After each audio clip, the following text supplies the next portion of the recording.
Switch scene. All right, hey guys. Hi. Welcome to Tips from Your Boyfriend episode 7. 6? Is it 6? I think it's 6. All right, 6 is as good as any number. I feel like it's around 6. Yeah, you're right. Yeah, it's been a minute. Yeah. When was the last time we streamed? Like last Sunday? Like, at least, yeah. Yeah, let me get more comfy here. There we go. Yeah, that works better. Hey. We're a little closer too. Oh, yeah. Closer and talk like this. All right. Tip of the day today. Strength train at the gym. If you're going to do any sort of exercise, make sure that you're adding strength training to whatever you're doing at the moment. Yeah, everybody should be strength training. I don't care who you are, whatever your goal is. Strength training should be on your list, not only just to feel stronger and to feel good in your body, but also just for longevity because it helps with keeping your bone mass, keeping your muscle mass, because as you age, it gets harder and harder to maintain that. So the younger you start and the more consistent you are with it, the easier it's going to be to stay healthy longer. Yeah. And so I've been strength training at the gym. That's predominantly what I do because I'm a guy. That's what I do. But I've been doing a lot of lower body, upper body, and all that. And then whenever we go to the gym together, which is every time, I always keep telling you to do strength training, which you do.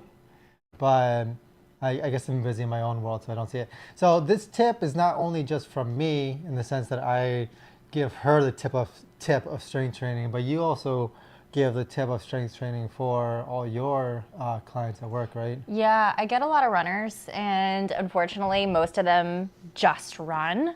I'm a runner. I only run. It drives me nuts. It's like the physical version of being a picky eater. Like, to me, it drives me nuts because it shouldn't just be one thing. It should be well-rounded, right? But for strength training, it can look differently for other people. So for example, going back to your point, you do a lot of barbell things. Yep. You do a lot of deadlifts, squats, bench press, pull-ups. Yep. Whereas I use my dumbbells a lot more. I use kettlebells a little bit more. Yep. For me, that feels good. I still have enough resistance where it's still strengthening my muscles and it's causing that resistance. I've learned that for my body, because I'm a little more hypermobile, I have to be careful when I'm lifting heavy because if I go too heavy, my joints just don't feel good.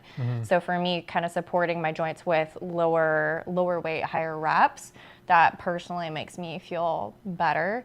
But for everyone, it's different. So I think the biggest thing is to challenge your muscles and to do something that's out of your comfort zone, something that's heavier than you'd feel comfortable with to help those muscles strengthen. I agree. And this is one thing that I didn't realize or that I missed for a long time also, that you are doing strength training when you're doing your exercises, right?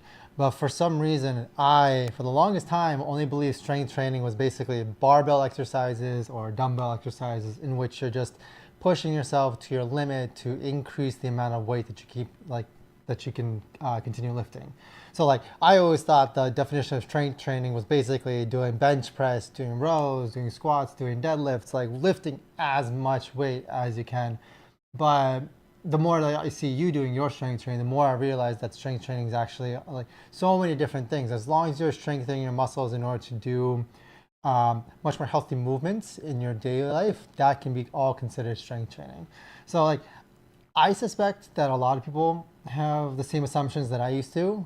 When someone says, oh, you should do strength training, everyone's going to be thinking in their head, I don't want to bench press. Sure. I don't want to be crushed into the bar and I watch all those videos of those gym fails and all these people bursting blood vessels in their noses or getting crushed under barbells or just all that kind of crap. Painful. So many people don't want that, but that's not what strength training is alone. There's so many different versions of it and so many benefits you can get from it. For whatever activity that you're training for. Yeah, the body needs stability. There's a thing called joint by joint theory, which I think was developed by Gray Cook.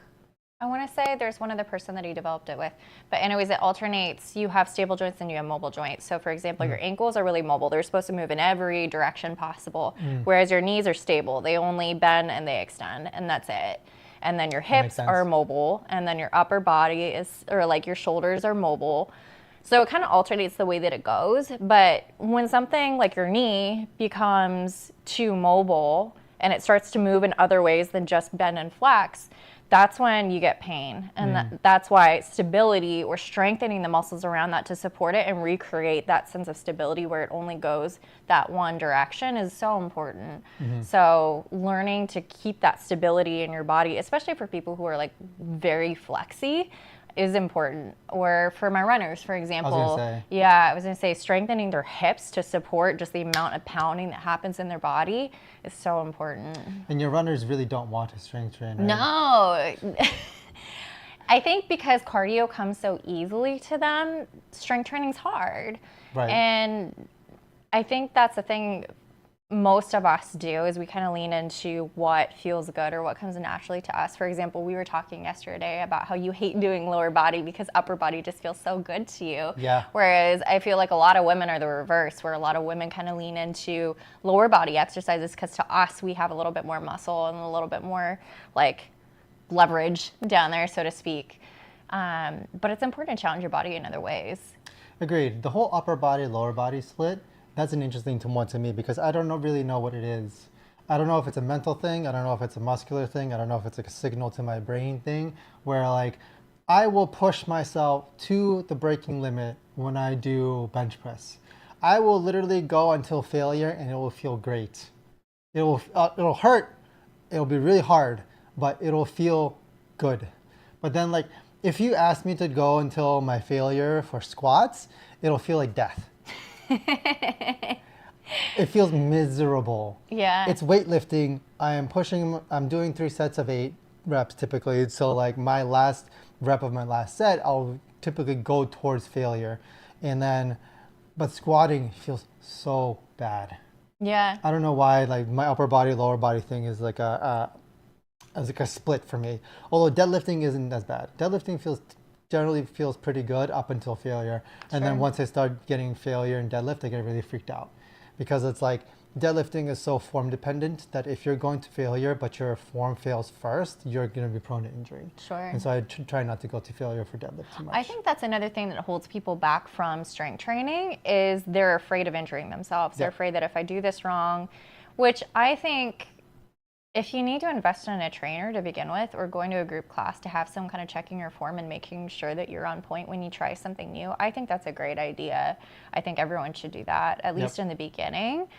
Or find a friend that's really good at strength training or knows what they're doing and say, hey, can I tag along for a workout? But it's not something that should be an excuse to hold you back for long. Like, I feel like too many people use that of like, oh, I'm afraid of getting injured. And it's like, well, you can make it really simple to the point where you shouldn't be afraid of that. Like, for example, if you're doing squats, you don't have to do weighted squats in the beginning. You can work your way up with like 5-pound weights or something that is simple and accessible to you that you know you're not going to hurt yourself with. And then work your way as you get comfortable. I agree. There really isn't too much to learn about strength training in general. Once you get your form down, you definitely have to want to work with somebody to get your form down, or take videos of yourself and look at your form. That's a really good way of doing it. Yeah, like once you're there, once you figure it out, then you just start doing repetitions. I feel like it's not too much to learn, but I know a lot of people still don't want to learn it because they feel overwhelmed. Right. I think the other thing that's holding a lot of people back from doing strength training is perception. Yeah. Like I think runners perceive themselves and other runners as cardio enthusiasts or cardio athletes or healthy people in general. And what they see with weightlifters or strength trainers is that they're meatheads. Now, I'm a smart, intelligent runner while you beefy people in the gym. That's totally the perception, I think, for a lot of people. Well, it's like the entire muscle bound is like an insult to someone's intelligence. Yeah. So you think to yourself like, okay, this guy's, I don't know. Yeah. I don't think there should be this perception of strength training as being associated with somebody who's a meathead. There are definitely stereotypes, and you'll definitely see a lot of, I'm not going to say influencers, but a lot of loud voices that are not the greatest representations out there. But don't think to yourself just because you participate in an activity like strength training that you're going to be associated with meatheads. Yeah. You're not. Right. And I think too, people are afraid of bulking up. Oh, I'm going to put on too much muscle. I hear that consistently from females being like, oh, I don't want to get too bulky. But it's so hard to put Yeah. on muscle. It's Like, really I watch hard. you trying to put on muscle, and you have to eat so much in order to do that. And you have to be lifting such a heavy load, or not heavy load, so to speak, but you have to have a lot of volume in order to be Yeah. able to put on significant muscle. And if anything, too, it increases your metabolism because muscle burns more, like, it requires more energy from you. So I notice a lot of women who work cardio heavy, they actually burn more calories and they look better when they start to put on muscle. It just makes them look more lean, more toned, instead of this bulky look that a lot of people envision themselves having from weightlifting. I definitely want to emphasize the whole fact that it's really hard to put on muscle. Like, I don't know how else to describe it. Like, in order to put on muscle when you're strength training and weightlifting, you have to push yourself to your limit of how much weight you can do. And then you have to eat a lot in order for all your muscles to heal from all the damage you did to them. And then you have to keep doing this over and over and over for weeks, months, years at a time. Yeah. You will not, like, people's perception, I think, of weightlifting is like people like Arnold Schwarzenegger. Yeah. You're not getting there unless you're doing like 10 years of weightlifting, like serious weightlifting for 10 straight years. Yeah. And then people like Arnold Schwarzenegger, the unspoken fact about him is that you need genetics in order to get there. Like, some people genetically will put on muscle easier than others. And people like Schwarzenegger are the ones that do put on muscle more easily than other people. He put in a lot of work. Yeah. You know what I mean? Just like the top athletes put in a lot of work, but he was also genetically predisposed to it as well. Someone who's not genetically predisposed to gaining muscle, I don't think it's possible for them to get as large as Arnold was back in the day. Sure. And so my emphasis is, if you're going to do strength training, don't be afraid of getting large. I think that a lot of men go into strength training thinking they're going to put on a lot of muscle really quickly, and then they're disappointed with their results. And a lot of women are afraid to do strength training because they feel like they're going to put on a lot of muscle, but they're not. Yeah, I agree with that. Also, too, strength training makes everything else that you do feel better because you learn how to engage the right muscles. So, for example, my runners who refuse to strength train, once they start adding in strength training, even if it's only once or twice a week, they notice, number one, my aches and pains have gone away. And number two, I'm actually beating my times that I used to have just because they are able to incorporate more power into what they do. Yeah. Which is fantastic. I wish more people did it. I really do. Yeah, I mean, I think it's a wonderful thing. The benefits of it completely outweigh any of the cons or perceived cons of it. Sure. What was I going to say? I was going to say, when I started strength training and I started really doing and focusing on lower body, even though I hated it, there were a lot of benefits to it. Yeah, there were. Specifically, and the ones that I noticed the most, the muscle group that I noticed the most that grew were my glutes. Yeah, they were. And the good thing about it is that the glutes provide a lot of stability in just daily life and walking, running, going upstairs, and just anything that you can think of. And you won't realize how much your glutes are supposed to be contributing to your body mechanics until you actually have glutes to call upon. Yeah. If you've never really done lower body, if you've never really done too much exercises, or you don't really have perfect posture and mechanics, then your glutes are going to be, and your legs in general, are going to be underdeveloped. Yeah. And so it's really hard to understand how significant of a difference it is to your health and well-being, and just how stable you feel in your body until you have those muscle groups in order to rely on them. Yeah, I agree with that. Also, too, I feel like a lot of people think they have to spend hours in the gym. And you don't have to spend more than an hour in a gym to make gains. Yeah. As long as you're consistent and as long as you're allowing yourself to recover properly and whatnot, you can build that muscle. You don't need to be in there for hours and hours and hours on end. Because we go we go an hour at a time, like 3-4 times a week. I would say so. So yeah, and I've been seeing like a lot of gains from that. Yeah. And I think a lot of people will see a lot of gains from it. I think that when people perceive weightlifting, they think of those gym rats who spend 2 hours a day, every day at the gym doing exercises. But what those guys are doing is they have completely different goals than the average person. For them, they've already kind of maxed out what they're called beginner gains, and they're really trying to push their body beyond what it typically would want to just carry on its own. Yeah. Anybody who's going to the gym to exercise will generally benefit from beginner gains. And beginner gains, I think that most people will see in their first 6 months to a year of just like pretty serious lifting. Yeah. And then you start to hit like a kind of like your genetic max per se. And then you push yourself really, really hard afterwards in order to get gains after that. That's the thing, is if you plateau, there's always ways around it to adapt your training, whether it's working accessory muscles, adding in tempo, backing it off, switching at higher rep or lower rep, going heavier weight. So there's different ways that you can kind of adjust it so that you're not like completely plateaued. Yeah. And I think it's always good to reassess your goals and kind of think about, okay, what's my goal during this season? Because it might change from year to year. Like, for example, if you're training for a race, that's going to look different from if you're trying to like excessively put on muscle. Yeah. So Yeah, I don't know what kind of exercise would you do if you're training for a race? those would just be more lighter because you don't want it to interfere with your training. So if you're going too heavy or too extreme, you're going to cut into the running, which is something that you actually want to prioritize, right? So if anything, it's just a lot of hip strengthening, strengthening around the ankles, doing mobility work, core strength, that kind of stuff that's really going to help. So I remember you had a runner who wanted to run as much as possible, who loved running, but always came in to complain to you about pain. Sure. What would you tell them, or what would you recommend to them to pick up in strength training to help? It depends on the runner and it depends on the pain, right?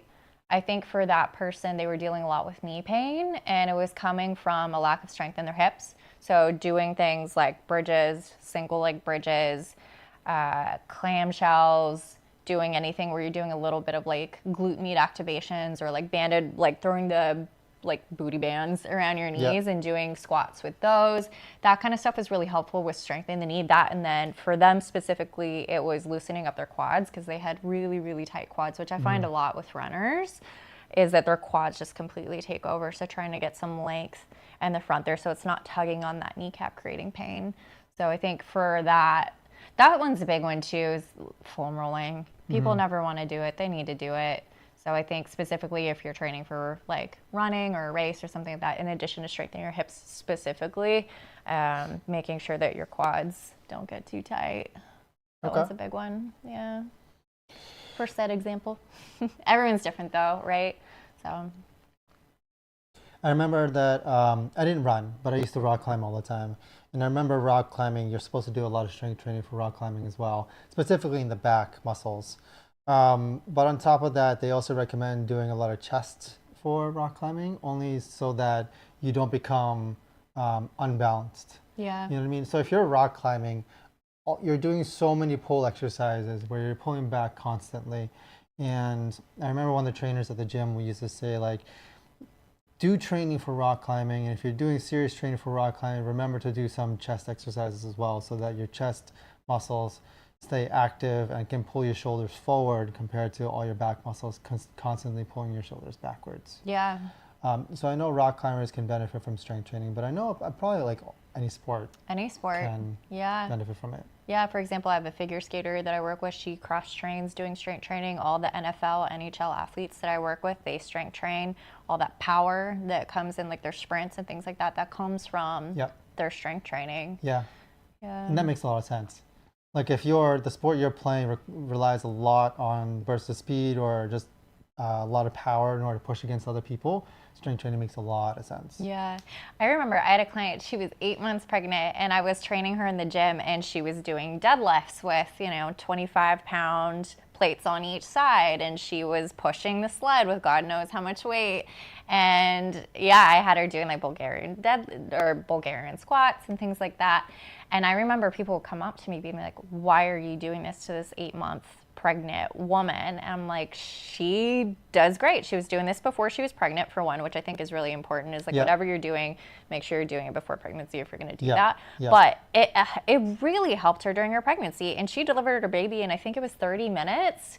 So, and she credited that with the fact that she had been training and being so strong throughout her entire pregnancy.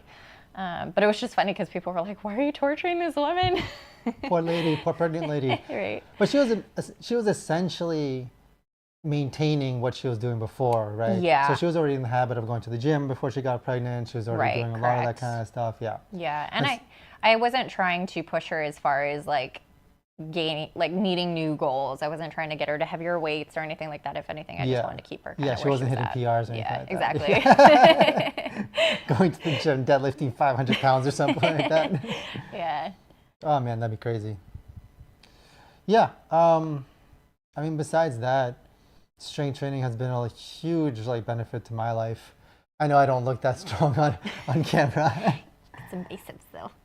I'm not gonna. Yeah. You can't see anything, dude. These things make me so happy. I love just like randomly squeezing them. We'll be in the store in line and stuff, so I'll just like start grabbing him and he'll be like flexing under his jacket and I'm like, For the record, I'm 6'2" and 185 pounds. I'm not that big. And we've been going to the gym pretty regularly for how long now? 7 months, 8 months? Almost a year. Yeah, because we started going in April. No, it was a little bit before that. I think it was March that we signed up. March of last year. Yeah. Because prior to that, we had a gym and like you had built a home gym during COVID in your basement, which I just didn't like being in the basement. So I didn't go down there quite as much as you did. Yeah. But yeah, we really got into the groove of things once we had an environment that we both liked. Yeah. And so I saw a lot of gains since we started going to the gym. As you said, April last year. So that's 10 months essentially. But I'm by no means big. But I also don't. My goals aren't to get like as large as possible or as strong as possible. My goals are just like get stronger, hit the weights that I want to hit, and then just start to go for reps from there. Because I don't need to like gain 20 pounds or anything like that. Right. That's not me. Right. I know some people want to. Some people want to be like the biggest guy in the room. More power to you. I think that takes a lot of dedication and a lot of shoveling food in your mouth. Yeah. Which I don't know how people do. It's so much work. So much eating. When I worked at Equinox, I had some coworkers that would do like body competitions and things like that. And whenever they were cutting, oh God, you did not want to be around them. They were so cranky and hangry all the time from all the chicken and the broccoli that they'd have to eat for every single meal. And they were just like, ugh. Yeah, bodybuilders, specifically the ones that compete, or even like strong men who compete for strength competitions, the amount that they eat when they're trying to gain strength and gain muscle is sickening. I know some people, specifically strong men, they set an alarm. I don't know if it's like really true, but I probably suspect that it's true. They would set an alarm in the middle of the night so they can wake up, eat, and go back to sleep. Yeah. I dated a guy who was a UFC fighter, and this is the opposite though. He was cutting. He would wake up in the middle of the night, eat an apple, and go back to sleep, and he wouldn't eat for like the whole rest of the day, and he would just like sleep, which is crazy to me, and I couldn't deal with that. But yeah, it's intense. So yeah, strong men are like that. They just continue eating, but then like the bodybuilders and like people who need to make weight essentially, when they need to get to like a certain deadline, a certain weight, they just don't eat. It's insane. They fast and they just don't eat. And then for the longest time, they don't eat. They obviously take as many vitamins and minerals as possible. So it's relatively safe to not eat, and then a couple of days before their competition, they stop drinking also. Yeah. No more water. They dehydrate themselves in order to shed off even more weight before, if you're competing like UFC, you need to make weigh-in. Or if you're going to be a bodybuilding competition, you need to like, have your skin to be as tight as possible for your muscles so you can see every single like fiber while you're like there up on the stage. Props to them. It's nuts. Yeah, that's intense. It takes dedication. And a lot of people, when they think of weightlifting or strength training, they think they're going to go from zero, like being from on the couch to that. No, that just doesn't happen. Right, right. Props to them though. I couldn't do that. Yeah, not my goal. Nope. I love that we go to the gym together, though. It's something that I really enjoy. Because even though we're doing very separate things in the gym, like every once in a while I'll grab a squat rack that's close to you, and we kind of start on the treadmill as a warm up together, but outside of and then we'll end together. But outside of that, we kind of have our own routine and our own goals. But I love just the act of going to the gym with you and being like, hey, how was your workout at the end of it? And it's just something that is small, but I really appreciate that kind of connects us. There's a social element to it when like you go to the gym with somebody else. Like when we go, it's like when I think to myself, I don't want to go to the gym, I know that she probably won't go without me and I'm depriving her of an exercise and vice versa. And so it kind of keeps us both accountable to each other, both responsible for each other, and honestly, like it helps a lot in the long term in terms of being like more regular and all that kind of stuff. Yeah. And then we don't really do too much together at the gym. No. It's like, hi. That's about it. Like, 5 minutes in the treadmill for me, and I'm like, see ya. Yep. And then like 5 minutes of stretching and stuff at the end of the workout. That's it. Right. Yeah. Yeah, that makes sense, though. We have very different bodies. I'm 5'6" on a good day, or I like to round up. I'm 5'5.5". I round up. If guys can round up, I can round up on my height. And then, you're 6'2", so we have very different goals.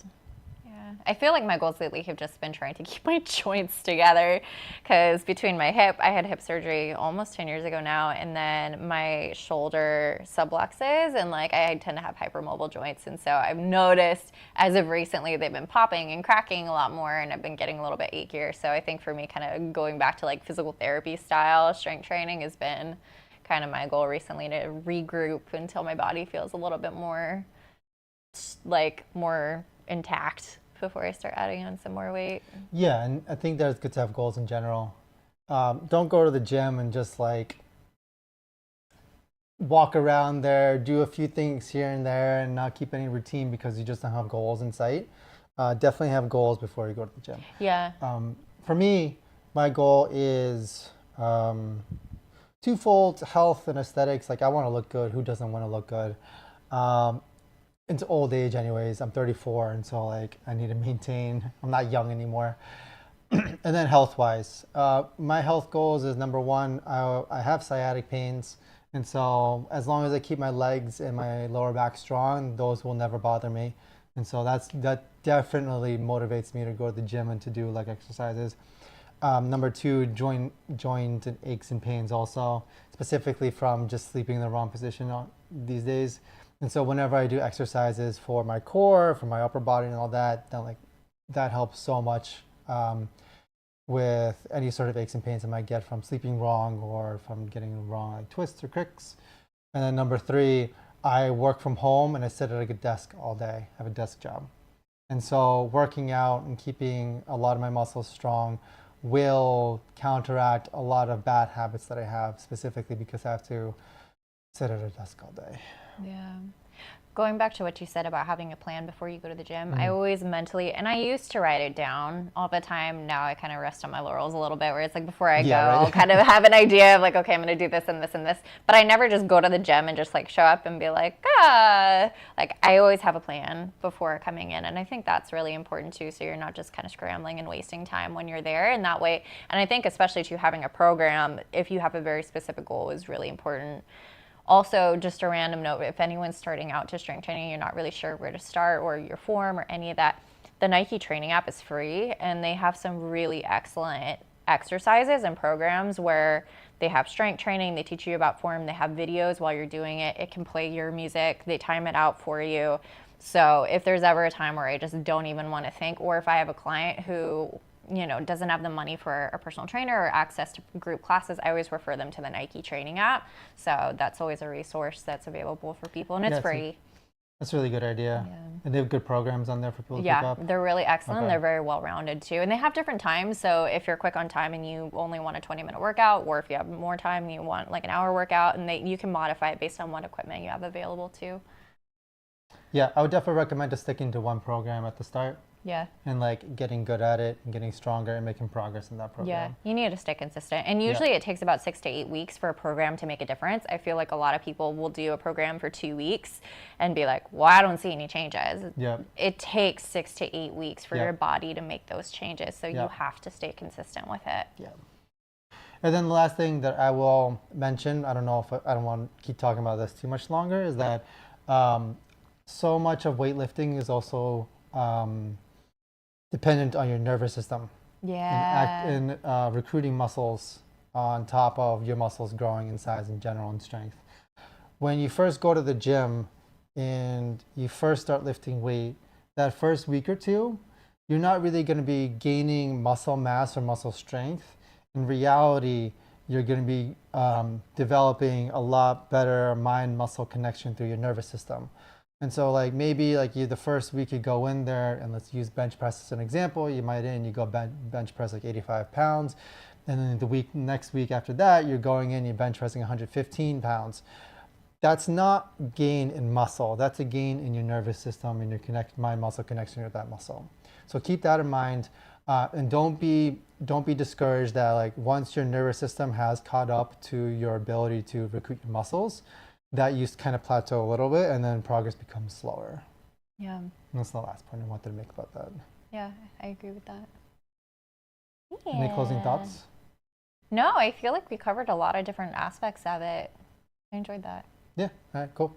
All right, relationship topic of the day. I think, what do we write down? Dealing with large changes. Or transitions, yeah. I can't quite make out the first word over there. You and your eagle eyes. I got LASIK and I still don't have as good a vision as he does. Yeah, I can't quite make out the first word. But you know the gist of it. Yeah, so we were talking about this earlier today, and I think we were talking about this earlier this week as well, where we were wondering how each of us dealt with large changes, and we started thinking about our history of large changes that we made together and how we dealt with it and how we kind of like settled into it. And if what we did was good, what we could learn from it, and make it easier into the future. Yeah. And okay, so the context of dealing with large changes is that like you're in a relationship with somebody and all of a sudden the circumstances of your relationship change. Maybe you guys moved in together, maybe one of you has a better job or got a different type of job that's more stressful or less stressful. Maybe you guys bought a pet together, you guys got married, all these kinds of things. These are large changes in your life that will change the dynamic in your relationship. And we want to discuss how we have dealt with it in the past, and how I think that we will try to deal with it in the past as well. Future, sorry. You're good, I'm tracking. So what was one big one for you? I think the biggest one for me was when we moved in together, because number one, it was a high pressure situation I felt on my end, just because I had just moved around the country and I felt like there was a lot of weight me moving into your space. So that for me, it kind of intensified the situation. And then also too, you and I were the first serious relationship I had been in. And so I'm very conflict avoidant, and I was afraid of any conflict really that it would split us up. And I wasn't sure how to navigate it. So I was oversensitive to little shifts. But anyways, when we first moved in together, you kind of withdrew. You got a little bit distant and pulled away. And for me, that terrified me.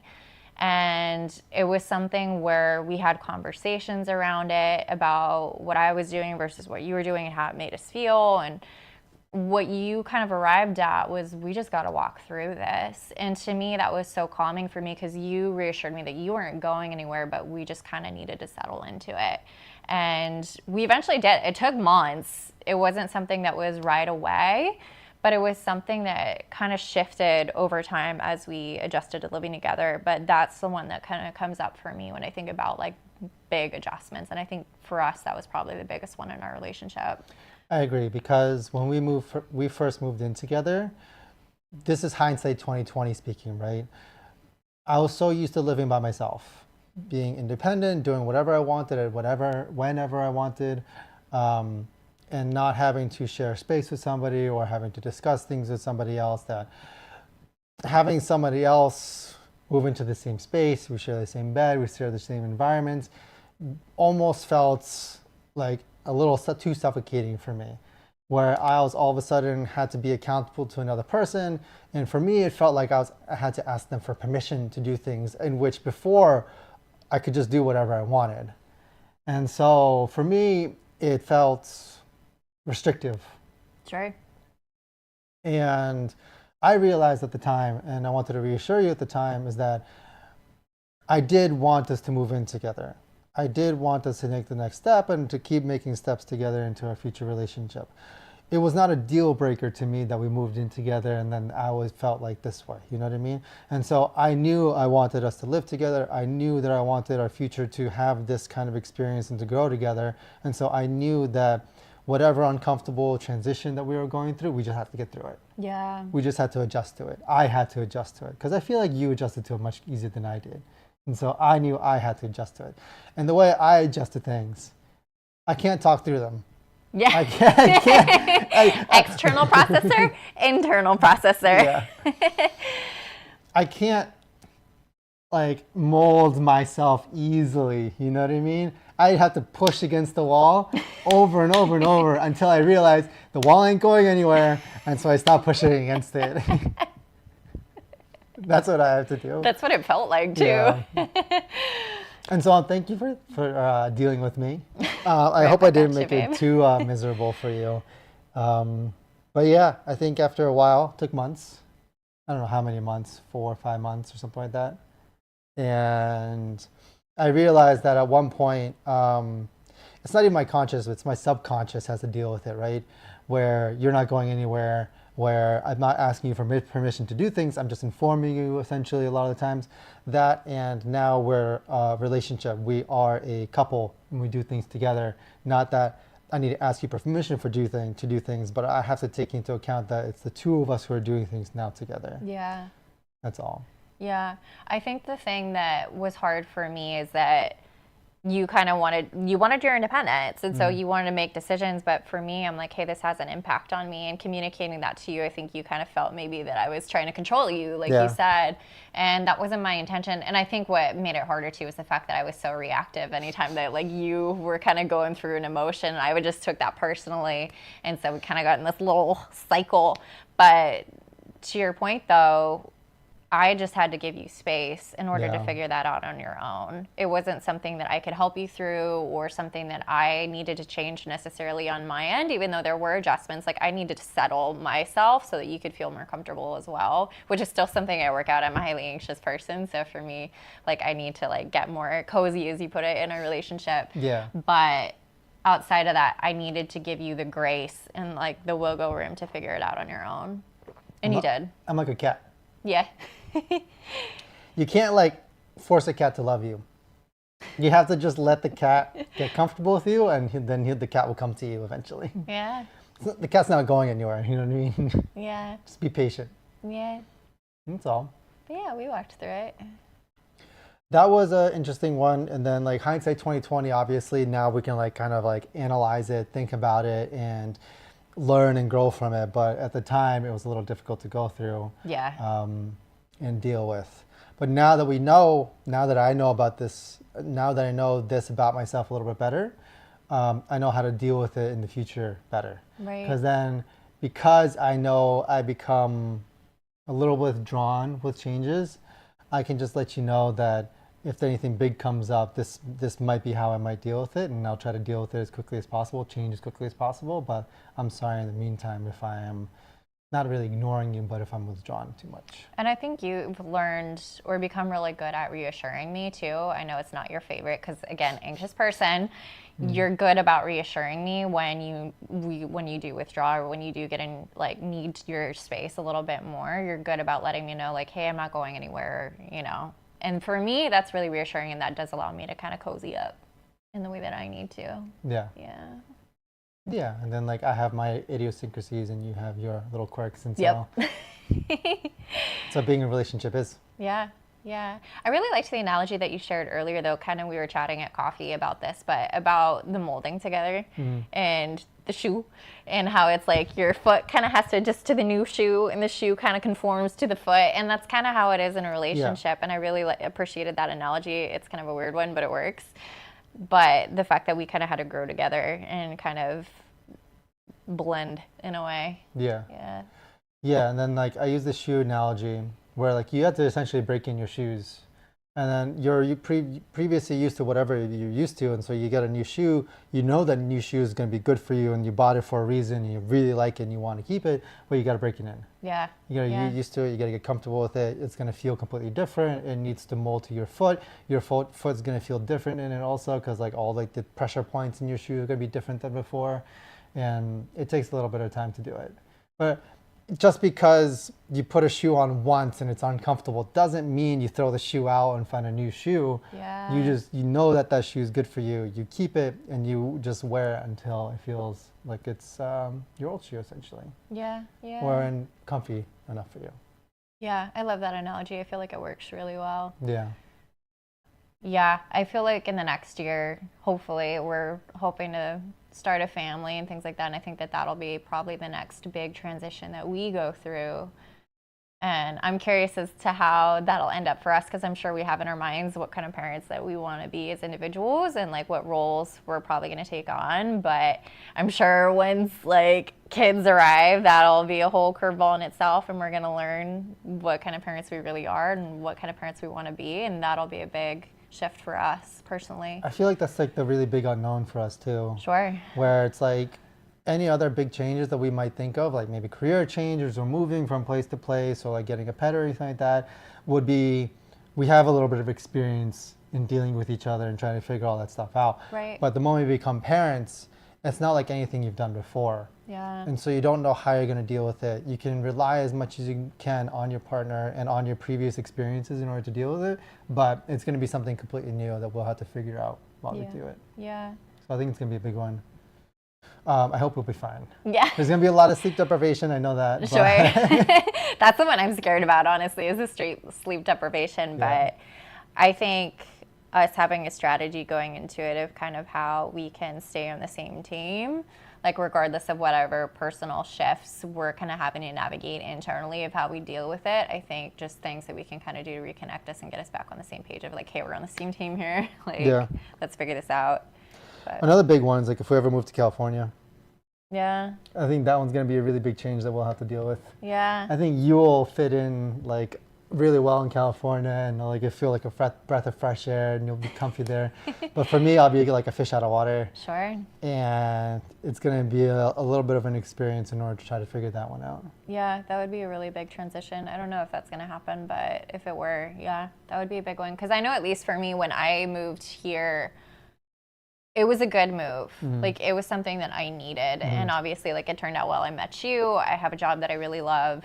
And I'm really appreciating the friendships that I'm making here. But I also had to grieve LA because LA was something where I thought I was going to live there the whole rest of my life. And life just kind of happened where I was like, I need a break from this. And so I moved across the country to Boston. And like I said, it turned out well, but I had to let myself grieve, essentially, like letting go of my favorite city in a way and like letting go of like the life I thought I was gonna have.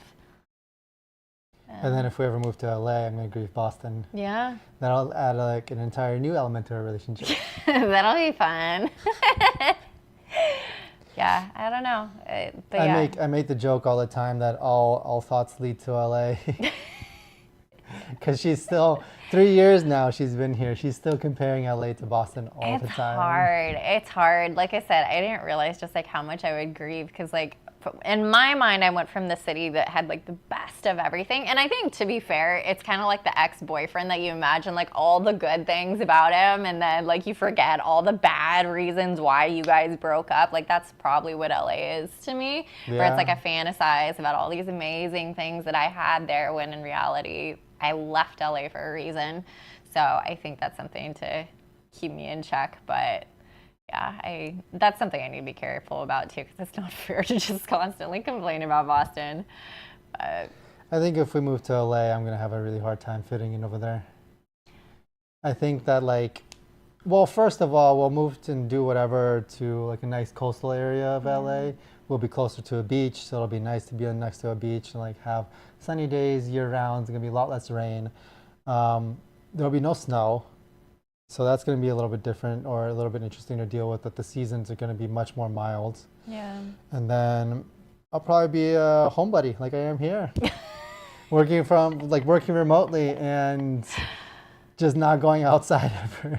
I don't know though, because you have access to the outdoors and good weather and the beaches and things like that. Like I know I would want to be outside more, so I feel like you, because like even with working from home, you could sit on like the back porch and like work out on your laptop like outside on the patio almost any day of the year. I could. I never work on my laptop though. Oh, that's true. I mean, I do. I work on my laptop. I have a dock which connects to like a keyboard and monitor and everything like that, so that makes it a little different. Yeah. And then hiking too. You can go hiking anytime you want. Man, my nose is itchy. I was gonna say you've been touching it a lot. Sorry, I don't know why. You took your allergy pill though, yeah? I did, yeah. Okay. I don't know why my nose is itchy. Sorry. Anyways. Yeah. But yeah, that was something though I didn't expect, was like just the grieving process of that, which I think I'm still in the middle of, if I'm being honest. But yeah. It's different up here. The culture is different. Sure. The weather is different.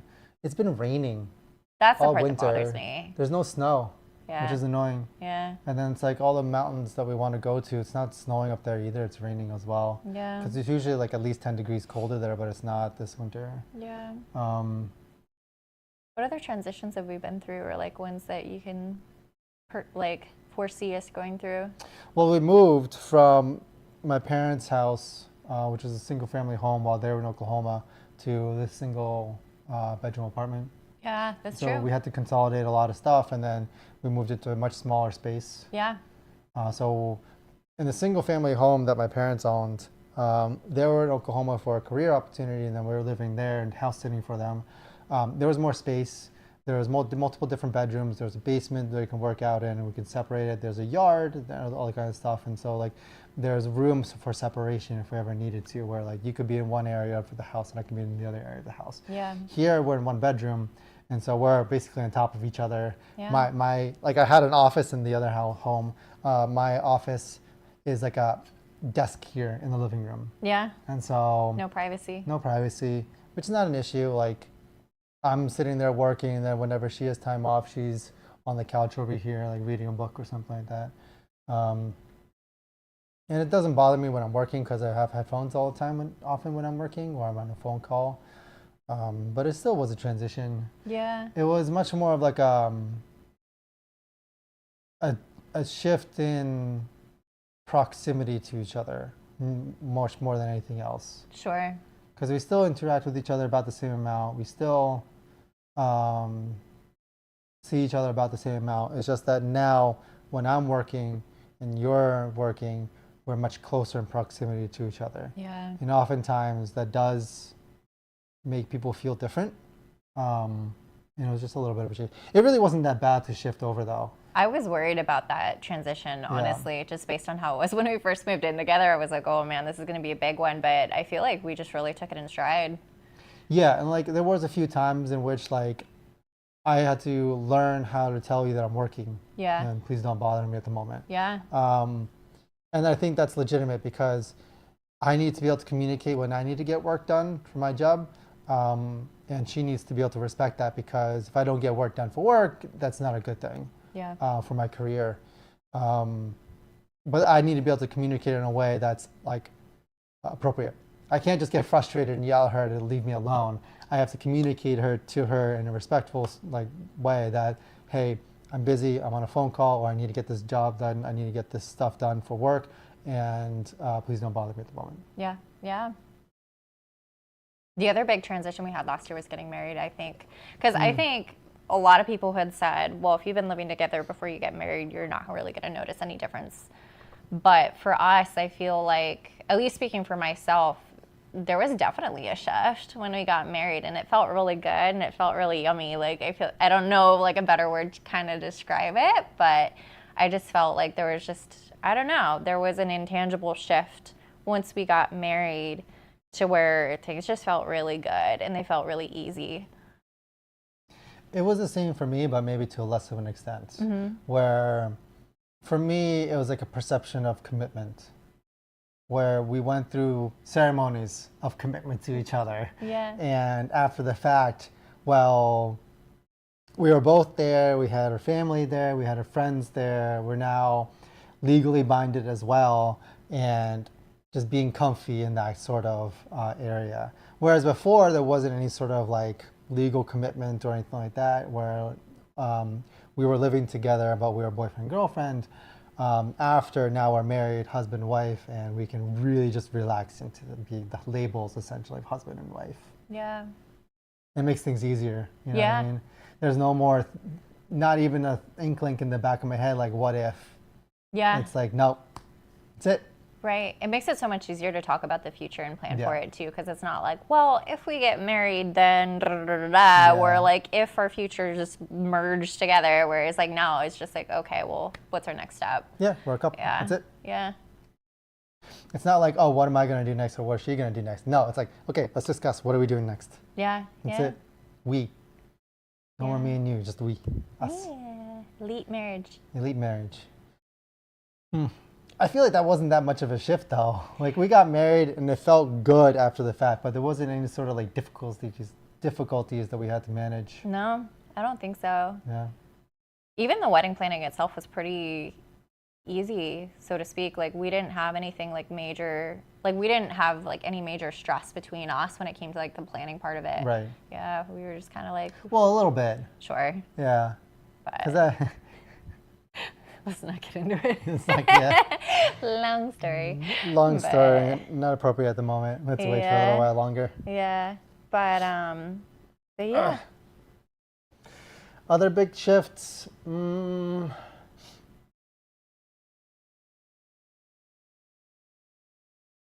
feel like you didn't like my video game habit for a while there. You still don't. I feel like it was a bait and switch because like when you and I first started dating, he never brought up video games. And so I didn't really know that you were playing it that much. And then when we moved in together, he was playing video games for hours. And I think that was kind of like a coping mechanism for us like moving in together to an extent, right? Like you're still like obsessed. You're still obsessed with video games, but I feel like it was your way of kind of numbing out and kind of processing. And for me, I'm just like, what are you doing? And I would hear him like screaming because he gets really competitive with his video games. Okay, so just like, this sucks. in my defense, I was like, I did not know this about you. In my defense, this was COVID. Before COVID, I did not play as much video games at all. And then after, like when COVID started and everyone was locked indoors and nobody wanted to meet up or anything like that, I literally went up to some of my friends that I used to hang out with all the time and say, hey, let's just pick up some game we can play online together so we keep in touch and like talk to each other. Yeah. And we ended up choosing some really stressful games. So I just hear him being like, roar in the other room and like, he would like come to bed just like so angry and I'm just like, ah.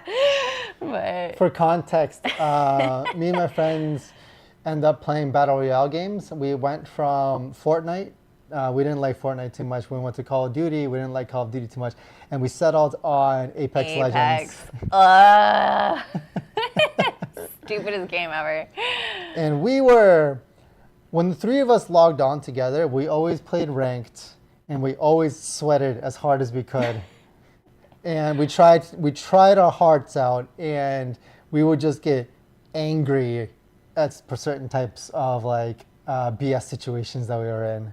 And so a lot of the times we blame like the enemy people, but then every now and then when we had like really bad vibes, we would just yell at each other because like we blamed each other for our losses. And we really had to like take a step back and try to figure that one out because we were not having a good time. Yeah, it didn't sound fun. But yeah, that was an adjustment for me. And I feel like we had conversations around like boundaries with like video games and things like that. But yeah. For me, it's probably like every once in a while I'll bust out like an astrology reference and you're like, oh God, like who did I marry? Yeah, but that's not like... That's true. It's not like a consuming habit or anything. This was like me screaming. Not screaming, just like yelling to like people like, do this. Or like someone comes up behind me and is screaming because they like surprised me. Yeah, no, that wasn't good. But we stopped playing Apex, so I don't scream as much anymore. It's true. Yeah. Still play video games though. Still play some video games. Yeah. Still played World of Warcraft with my other buddy for a while because I wanted to keep in touch with him. But recently, me and him are quitting because that also is getting too stressful. Yeah. And so I don't know, maybe I'll try to pick up some other like one single player game or something to do just to like pass the time, but I don't know. Yeah. Maybe I'll bake bread with you. Or make pasta. We'll have the bread off. or do something else that like, I don't know, like more time consuming. Yeah. Baking bread is tough. Gluten-free baking bread, it comes out differently every single time I make it. And I've been trying to do little tweaks with it too, but it still has this weird kind of soury flavor. So I'm going to change over the flours that I'm going to be doing. I'll keep you updated. If there's an amazing gluten-free bread recipe, I will share it. But yeah. So yeah, maybe the big change that I've started playing video games, maybe the big change will be I stop playing. Oh, don't tease me. We will see. And then I'll pick up making kombucha or something. There we go. Which doesn't seem like it's too time intensive because I had one. All it does is just has to ferment on the shelves for like 2 or 3 weeks or something. Yeah. Well, if you get fancier with it. But... Well, if I get like 3 or 4 going at a time. Yeah. You know? So we'll see. Yeah. What other transitions? Or should we talk about kombucha? We can save that for the next episode, honestly. We can talk probiotics. About bread and booch. Fermentation and what we learned about it and how much we want to do all that. Scobies are gross. And then maybe I'll start brewing beer too. Ew. If you're going to be making sourdough, which is fermented bread, I'm going to be making kombucha, which is fermented tea. I might as well start brewing beer. You can make yogurt. You can make yogurt. You're the one who wants to make yogurt. You can make kimchi. I don't want to make kimchi. Whatever. I can start brewing beer. Yeah. To sell. You're going to have gluten in the house? So? Anyways. What? I'll make beer. And then, no, I think beer making is much more intensive. Yeah. Because you need to get all the bottles, you need to bottle it up, and then that's how you distribute it. Also, I've heard it's quite smelly. Really? Yeah. No. It makes sense because you're like fermenting like barley and rye and all that kind of stuff. All the things that I Hops. can't have. Yeah. Yeah. Okay. Never mind. Bad idea. I need another good habit to pick up that might change our lives that like was good for our guts as well, but I'm not sure what. Yeah. Bread's gonna be a big one because like if you can start making bread all the time and it's like really solid, like I'll just be munching on bread all day every day. Yeah, I think once we get at home too, gardening was a big one as well. Like during I the don't summers. want to deal with gardening. Really? Depends on what. Lettuce is really easy. I was gonna say we did great with that and tomato. No, we didn't. I did shit with tomatoes. Well, the cherry tomatoes, the little cherry ones. tomatoes are easy, yes. The bigger tomatoes, no. Those are hard. Every single one of those cracked, and we couldn't eat those. Yeah, it's true. Cherry tomatoes are great. I'll do those. Jalapenos are great. I love to just plant a shit ton of peppers. Oh my gosh! Those. Remember the jalapenos that got stolen by the squirrel? Yeah. So real quick, we'll close this episode soon, but we started a garden. We had these jalapeno peppers, and there were like 5 of them on this bush. And it was the day before, and we're like, oh, we'll pick them tomorrow because they're almost the right size. We show up the next day in the garden, and every single one of those jalapenos is gone. And we're like, what happened? So thankfully, you start to look around the garden, and you see, and you find this pile of jalapeno peppers that had like one little bite out of each one, as if he like took each one, took a bite out of it, was like, nah, I don't like it. And then he took every single one. He tested every one. Yeah. It wasn't a squirrel, it was Alvin. Yeah, the chipmunk. The chipmunk. Little chipmunk. We had little baby chipmunk. Like one specifically that would kind of burrow into the house and under the tree. So we named him Alvin. Yeah, like he went in there and he literally bit every single jalapeno pepper and then ditched it. He's like, bite this pepper. Oh no, it's too spicy for me. Bite this one. Nope, I don't like that one. Bite this one. Buddy, they're all jalapenos. Like, learn. Oh man. But the good thing is, it's like they're only out there for one night, and it was relatively cold, so we can still take it, chop off the bitten part off, and we still ate it. Yeah. So it was good on that one. Good. It was good. Yeah. The cherry tomatoes were great. All the large tomatoes that we got all failed. Brussels sprouts are gross. Brussels sprouts were gross because we got again. aphids or whatever they're called, which are these tiny little bugs that like nested underneath all like the little Brussels sprout leaves. Oof. It was so gross. Never again. Yeah, never There wasn't again. even a single one that we could eat. No. And it's like, I looked it up online. The only way you could like avoid all the kind of stuff is pesticides. And so I'm not about to, I didn't want to do pesticides in like a home garden. Yeah. So Brussels sprouts are a terrible investment. Lettuce was a great investment. That grew like crazy, and you can just harvest it while it's growing, because like you don't want mature lettuce. It's gonna be way too bitter. You want baby lettuce, and baby lettuce, it grows so fast. And so it's like wonderful to eat and do that. We get so many salads from that. Yeah, we had lettuce almost every day. It was awesome. I think if we do garden in the future, I'll probably do things like cucumbers. That's what I was just gonna say. I feel like cucumber would be a good one. Yeah. Yeah. Something that's like solid outside, doesn't have any leaves like Brussels, and so it's like it's not really gonna do too many bugs. Yeah. And then it will grow in this climate. Yeah. The Northeast climate's really good for that kind of thing. Yeah. Maybe we'll grow pumpkins. That'd be a fun one. My mom grew pumpkins once, and she just had like vines all over. Like, it's crazy how much space they take up. It was fun to see them grow, but they take up a lot of space. We should grow something that's useful to us. We'll have to think like about garlic that or something. Cilantro. No, it's impossible to grow. Outdoors. We can grow it indoors. I say indoors we can do it. Yeah. Garlic would be fun. Yeah. Garlic We could could be do useful. potatoes. I feel like potatoes are semi-easy. We would have to eat a lot of potatoes. We don't need too many potatoes at the moment. We could eat more potatoes. I would need to find a new recipe, I feel like, for it. Mm. Maybe like a better recipe for it. We can do that. Make some mashed potatoes. Fried roasted potatoes are better. Okay. You just need some spice mix onto it. That's better. That works. Anyways, Episode 6. Episode 6. Any last thoughts? When are we going to be streaming next? A week from now, probably. Unless we go snowboarding. If that's the case, then we would do Wednesday night. Wednesday? No, this Wednesday. This Wednesday, yeah, let's try to do Wednesday night. Yeah. Yeah, this Wednesday. All right, guys. I'm Chinggis. I'm Bethany. We'll see you Wednesday. Yeah.